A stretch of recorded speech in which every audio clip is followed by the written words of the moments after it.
수혜님이 소개하시는 동안에 마음이 막 부담이 너무 많이 들었어요. 왜냐하면 제가 강의를 못하는 사람은 아닌 것 같아요. 근데 제 거면 제가 자신 있게 할 수 있는데 이건 제 책이 아니라요. 저는 그냥 번역했어요. 네, 번역했는데 사실 내용은 대단히 좋았었어요. 그래서 저는 그냥 이 책에 어떤 내용이 있는가, 이 책에서 뭘 배울 수 있는가 골자만 제가 전달을 할 수가 있고, 실제로 왜냐하면 제가 전달하기가 어려운 거가 많은 부분들이 이분의 체험담이에요. 당신의 체험담 또는 주변에 있는 사람들의 체험담 이런 것들을 통해서 돌아보는 거라서 그거를 있는 그대로 전달하기는 굉장히 어려운 것 같아요. 그래서 그냥 이 책 안에 골자만 저는 전달해드리고 여러분들 읽으시면서, 근데 저는 번역하면서 눈물이 확 나는 그런 대목들이 있었어요. 그래서 그런 부분들을 여러분들과 함께 느껴보시기를 바랍니다. 그래서 아까 수녀님도 소개해 주셨는데 원래 제가 번역한 책의 제목은 이거예요. 베스퍼라 하면 우리 성모일도 할 때 저녁 기도를 베스퍼라고 하거든요. 저녁 기도를 바치는 시간 그런 건데 우리나라 말로 이렇게 하면 별로 안 와닿잖아요. 그래서 저는 책을 번역하지만 출판사에서 책을 만들 때는 사람들한테 어떻게 와닿게 더 할 건가 많은 걸 하게 돼요. 그래서 책을 쓰거나 번역하는 작업과 책을 만드는 작업은 또 별도의 것이더라고요. 그래서 선생님들이 이렇게 멋있는 제목으로 바꿔 놓으신 거죠. 저자를 한번 소개해 드릴 텐데요. 이 저자는 사실은 이 책을 출판한 때가 이 사람이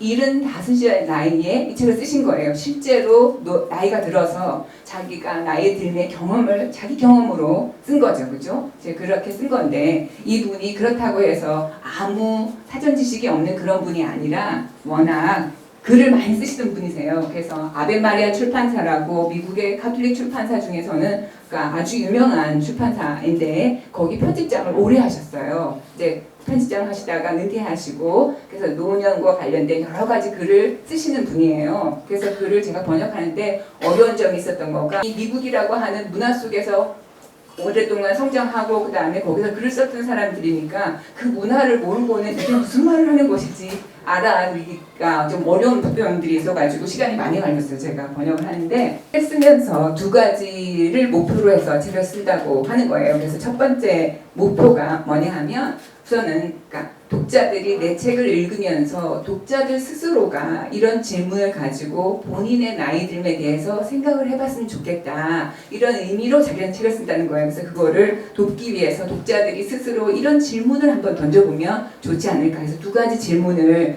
생각해봤으면 좋겠다. 그렇게 해요. 그래서 첫 번째 질문은 뭐냐 하면 우리가 나이가 드는데 이 나이 든다는 경험 자체가 영성 훈련이 되게 만들 수 있지 않을까. 그렇다면 만약에 나이 드는 것 자체가 영성 훈련이라면 나이 드는 것 자체를 우리가 어떻게 인식해야 되는가. 그 두 가지 질문을 독자들이 생각해 봤으면 좋겠다. 그런 의도를 가지고 이분이 쓰는 거예요. 영성적인 입장에서 내가 나이 든다는 거랑 영성으로 깊어진다는 거랑 무슨 상관이 있는가 이런 관점에서 이제 나이 드는 경험을 바라보고자 하는, 제가 번역을 하면서 이거는 참 새로운 관점이다 그런 생각이 저도 들었었거든요. 그러면 이 사람이 내가 영성이라고 말하는 건 뭔지 그걸 먼저 설명해야 되겠죠. 그죠? 내가 영성이라고 생각하는 거. 그래서 내가 영성이라고 생각하는 거는 이 분이 먼저 모든 인간한테는 내적인 공허가 있다. 뭔가 배고프잖아요. 그죠? 그래서 이거를 채우고 싶은 이런 갈망이 있는데 그 가장 깊은 갈망이 하느님이다. 그래서 영성이라고 말하는 것은 하느님의 영을 찾고 그 영이 어떻게 움직여 나가는지를 알아차리고 또 그것에 응답하는 능력이 영성이다. 근데 이분도 연세가 75이잖아요. 그러니까 가톨릭 교회 안에서 성장하면서 영성 걸음에 우리는 자꾸만 수도자들, 저 깊은 산속에서 반상하는 사람들, 그런 사람들만 하는 거라고 생각하기가 쉬운데 자기는 영성이 그런 거가 아니다. 우리 삶에 경험하는 모든 것 안에, 모든 수준 안에 영성이 들어있는 거다. 이제 그렇게 바라보는 거예요. 그래서 우리가 경험하는, 우리가 뭐 일상적인 생활하는 것부터 부부 관계, 아니면 자녀 관계, 아니면 여러 가지 관계들 안에서 하느님이 어떻게 자리하고 계시는지 그거를 알아보고자 하는 거, 이런 것들을 자기는 영성이라고 생각한다. 이제 이렇게 정의를 내리고요. 그 다음에 아까 그랬잖아요. 그 사람이 나이 듦을 영성 훈련으로 바라보자. 그럼 도대체 영성 훈련은 또 뭔가? 이제 그거에 대해서도 이제 설명을 합니다. 그래서 자기는 우리 왜 그 이냐시오 영신 수련 들어보셨죠? 네. 그죠? 영신 수련이 영어로는 spiritual exercise잖아요. 그러면 여러분들은 exercise는 뭔지 다 아시죠? 운동하는 거잖아요. 그래서 spiritual exercise라는 말은 이 육체적인 운동이 아니라 영적인 운동인 거잖아요. 근데 운동하면 우리가 달리기를 하거나 무슨 운동을 하면 효과가 근육이 길러지는 거잖아요. 그죠? 그러면 스피리추얼 엑서사이즈도 똑같아요. 영적인 근육을 키워나가는 거예요. 어떤 근육이냐 하면 하느님을 더 잘 알아차릴 수 있는 영적인 감수성의 근육을 키워나가는 거를 스피리추얼 엑서사이즈라고 하잖아요. 근데 이 사람이 자기는 스피리추얼 프랙티스는 연습하는 거잖아요. 그래서 스피리추얼 엑서사이즈나 스피리추얼 프랙티스는 자기 같은 의미로 사용한다. 그래서 우리가 영적으로 나를 훈련해 나가는 거, 단련해 나가는 거, 그런 의미에서 영성 훈련이라는 말을 쓴다라고 말하고, 그래서 우리가 영성 훈련을 하기 위해서 교회 전통적으로 해온 것들이 기도하는 거, 뭐 관상하는 거, 영적 일기 쓰기 여러 가지 했잖아요, 그죠? 이제 그런 모든 것들은 무슨 수단이냐 하면 하느님의 은총이 어떻게 움직여 나가는가를 알아보는 창문 역할을 하는 거다. 그렇게 말하면서 그러면 나이 든다는 것도 그랑 똑같은 창문 역할을 할 수가 있다. 그래서 나이 드는 것들을 통해서 하느님의 자비와 하느님의 은총이 어떻게 드러나고 보여지는지를 알아볼 수 있는 창문이 될 수가 있다. 그렇게 생각하는 거예요. 그러니까 우리가 지금까지 생각했던 나이 드는 거랑 조금 다른 관점에서 나이 드는 거를 바라보는 거잖아요. 그죠? 그런 관점에서 잘 본다. 이렇게 하면서 그래서 나이듦이라는 주제를 내가 어떻게 접근할까? 이게 나이듦이라는 건 굉장히 넓은 주제잖아요. 그래서 그거를 자기가 5개의 주제로 쪼개요.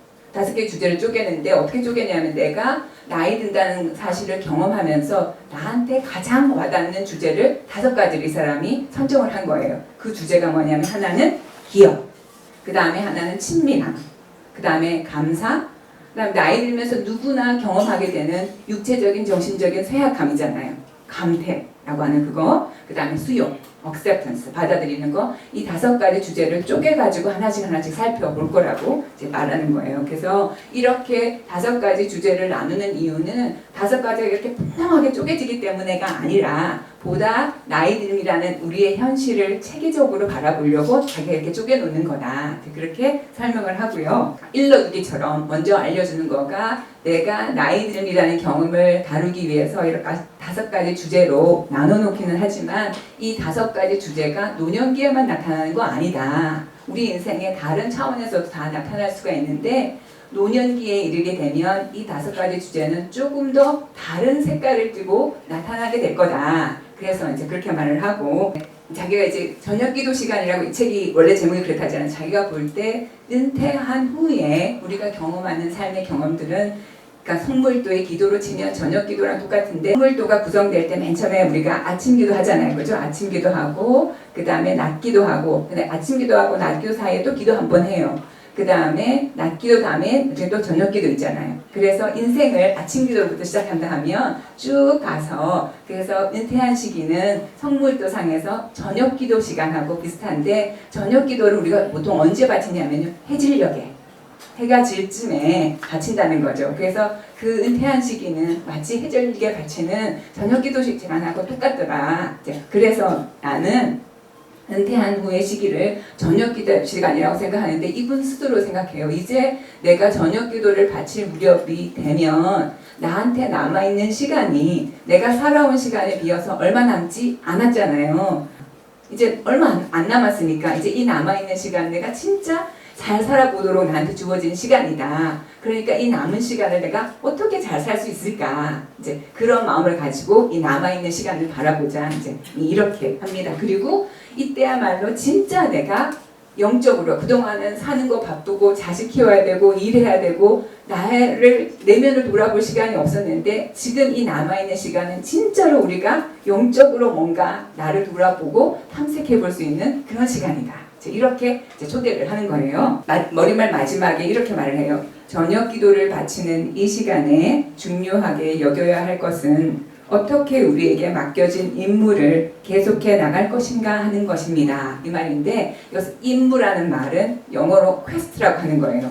퀘스트는 뭘 말하냐면 이 사람이 오랫동안 편집장을 했기 때문에 문학을 잘 알잖아요. 그래서 서양 문학 안에 공통적으로 늘 등장하는 7가지 요소가 있는데 그 중에 하나가 퀘스트. 임무를 하는 거예요. 그러면 서양 소설을 대부분 보면 어떤 사람이 뭐 행복의 새를 찾아 나선다든지 아니면 공주를 구출해야 된다든지 아니면 보물섬을 찾아야 되는데 뭔가 뭐 임무가 있잖아요. 그죠? 근데 그 임무를 하는 과정 안에서 이 사람이 도덕적으로 영적으로 성장하는 과정을 보여주는 거예요. 그래서 이런 임무를 다함으로써 인생의 의미가 어디 있고 내 정체는 무엇인지를 발견해 나가는 과정이거든요. 그래서 이제 이 저녁 기도 시간은 나한테 주어진 그 퀘스트를 마치는 시간이라는 얘기예요. 각자한테 주어진 이 임무, 퀘스트를 수행하려면 먼저 우리가 어디 무슨 삶을 살도록 내가 부름받았는지를 내가 알아야 되는 거잖아요. 그걸 알아야 되니까 그걸 알아보려면 내가 지금까지 살아온 인생을 쭉 한번 살펴보면 거기서 내 부르심이 뭔지를 알게 될 거다. 그래서 지난 시간을 돌아봐야 할 이유가 있다. 그러니까 기억을 돌이켜봐야 할 필요가 있다. 이제 그런 말을 하는 거죠. 그죠? 그래서 이제 그 다음에 이제 1장으로 들어갈 텐데 먼저 기억을 살펴볼 텐데 제가 그 전에 우리는 보통 나이 든다고 생각하면 대부분 생각하는 게 잃어버리는 것부터 생각하죠. 그죠? 이제 은퇴해야지 되고 건강 잃어버릴 거고 정신도 쇠퇴할 거고 맨날 잃어버리는 것만 생각하는데 나이 들기 때문에만 가질 수 있는 특권이 뭔가 한번 생각해 보세요. 혼자서 이분이 제시를 해주거든요. 우리가 나이 들었기 때문에만 가질 수 있는 거 여러 가지 있죠. 이제 나는 더 이상 직장에서 뭘 성취해야 되거나 사람들한테 내가 대단한 인물이라는 거 입증할 필요도 없고 이런 거 좋은 거 많잖아요. 그래서 그 좋은 게 뭔지를 바라볼 필요가 있다. 그래서 이분이 나이 든 사람이 가지는 특권이 뭔가 자기 나름대로 하나씩 이제 우리한테 소개를 해요. 그걸 한번 이제 들어보도록 하겠습니다.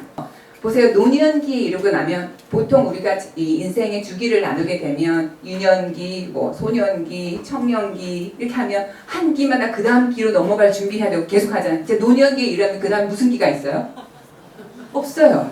그러니까 이제는 끝에 와 있잖아요. 그러니까 더 이상 어디로 가야 할지를 고민할 필요가 없는 시기라는 거죠.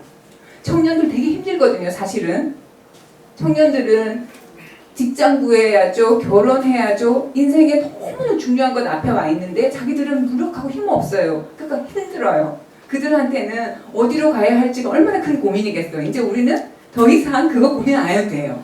그죠? 좋은 거죠. 더 이상 고민 안 해도 돼요. 그 다음에 이제는 바쁜 일의 세계도 끝났고 분주함의 저주에서도 벗어났어요. 그래서 더 많은 자유와 여유를 갖게 됐죠. 그렇죠?